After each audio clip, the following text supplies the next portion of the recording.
Have you ever noticed someone explaining something so simple, like it's a court case? You ask them, "Why were you late?" And they don't just say traffic. They tell you about the light that was red, the truck that cut them off, the detour they took, and how they even called ahead, but you didn't pick up. Or maybe it's at work. Someone makes one small mistake on a report, and instead of just fixing it, they send you 3 paragraphs explaining exactly why it happened, what led to it, and how it definitely wasn't their fault. This is the psychology of people who overexplain themselves. On the surface, it looks like honesty, like they just really want you to understand.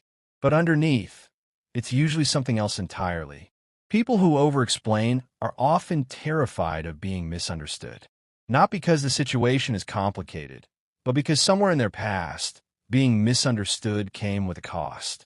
Maybe they got punished for things they didn't do. Maybe their intentions were constantly questioned.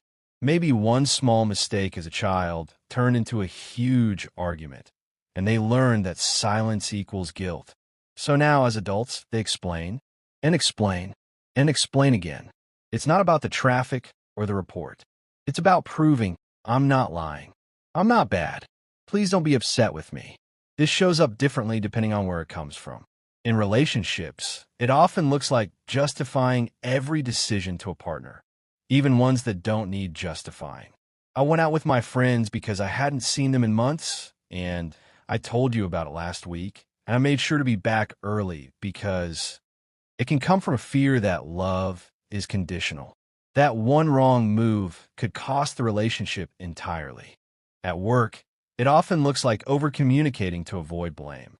Long email chains defending a decision nobody even questioned.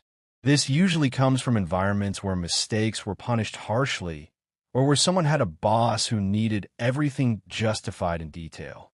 And with friendships, it can look like constantly checking in. I hope that didn't come across wrong. I didn't mean it like that. Just want to clarify. Even when nothing was actually unclear. In every version, the root is the same. Overexplaining is often a trauma response disguised as politeness.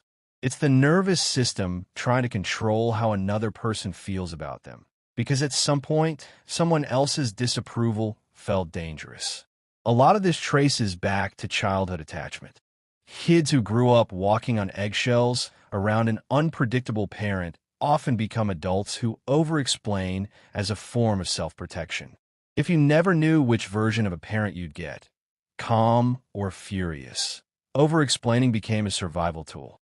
Give enough detail, and maybe the explosion won't happen this time. Here's the irony, though.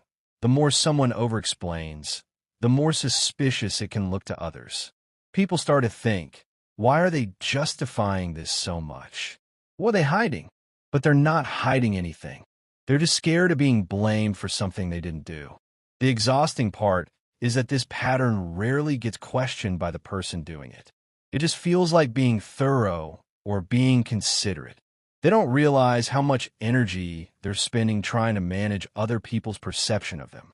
If you notice yourself doing this, here's something to sit with. You don't owe everyone a full explanation. A simple answer is allowed to be enough. Not everyone is judging you the way you fear they are. And the people who truly care about you were never going to abandon you over one imperfect moment. And if you know someone who does this constantly, try responding with, "Okay, no worries." Just that. Watch how much they relax when they realize they didn't need the whole story after all. Sometimes the most reassuring thing you can give someone isn't more questions. It's less.